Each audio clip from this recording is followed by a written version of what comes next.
Viewers எல்லாருக்கும் ஒரு பெரிய ஹை. நம்ம சேனலை நீங்க இன்னும் சப்ஸ்கிரைப் பண்ணாம இருக்கீங்களா? சப்ஸ்கிரைப் பண்ணிக்கோங்க. அப்பதான் சூப்பரான எக்ஸைட்டிங்கான நியூஸை தொடர்ந்து பார்க்க முடியும். தங்க நகையை வாங்கும்போது தெரிஞ்சுக்க வேண்டிய விஷயங்கள்லாம் என்ன?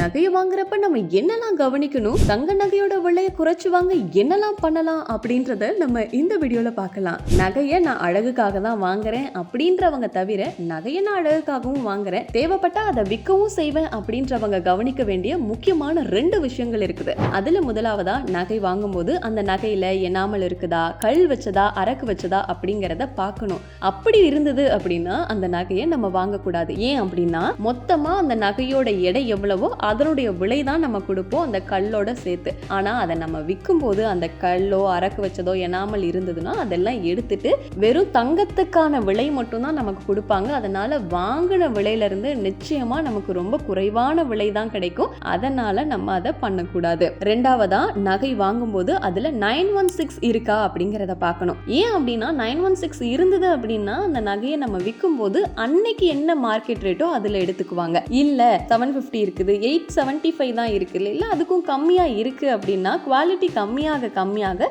அன்னைக்கு என்ன மார்க்கெட் ரேட் இருக்கோ அதுல தர மாட்டாங்க. நிச்சயமா நமக்கு குறைவான பணம் தான் கொடுப்பாங்க. அதே மாதிரி நகையை வாங்கும்போது டிசைன்ஸ் பார்த்து வாங்குறது, வெயிட் பார்த்து வாங்குறதெல்லாம் ஒரு பக்கம் இருக்கும்போது அதுல ரொம்ப முக்கியமா கவனிக்க வேண்டிய விஷயம் என்ன அப்படின்னா BIS சிம்பிள் இருக்கா அப்படிங்கறத பார்க்கணும். 916 22 கேரட்டா அப்படிங்கறத கவனிக்கணும். ஹால்மார்க் 6 டிஜிட் நம்பர் இருக்கா அப்படிங்கறதையும் கவனிக்கணும். அசே சர்டிபிகேட் வாங்கினதா அப்படிங்கறத பார்க்கணும். கடையோட பேரு எந்த வருஷம் போட்டிருக்காங்க அப்படின்றத எல்லாத்தையுமே நம்ம நகை வாங்கும் போது கவனிக்கணும். நகையோட விலையை கம்மி பண்றதுக்கு நம்ம என்னெல்லாம் பண்ணலாம் அப்படின்னு பாத்தீங்கன்னா, முதல்ல அந்த நகையோட வேலைப்பாடுகள்லாம் கவனிக்கணும். வேலைப்பாடுகள் அதிகமா இருந்தது அப்படின்னா நிச்சயமா அதனுடைய செய்கூலி ரொம்ப அதிகமா இருக்கும். வேலைப்பாடுகள் குறைவா இருக்கிற நகையை தேர்ந்தெடுத்தோம் அப்படின்னா செய்கூலியும் குறைவா இருக்கும். அதனால செய்கூலி கம்மி பண்றதுக்கு எந்த மாதிரி நகை வேணும் அப்படின்றத வேலைப்பாடுகள் குறைவா இருக்கிறத பார்த்து வாங்கிக்கலாம். அடுத்ததா, செய்கூலி எங்க கம்மியா இருக்கு அப்படிங்கறத பார்த்து வாங்கணும். ஏன் அப்படின்னா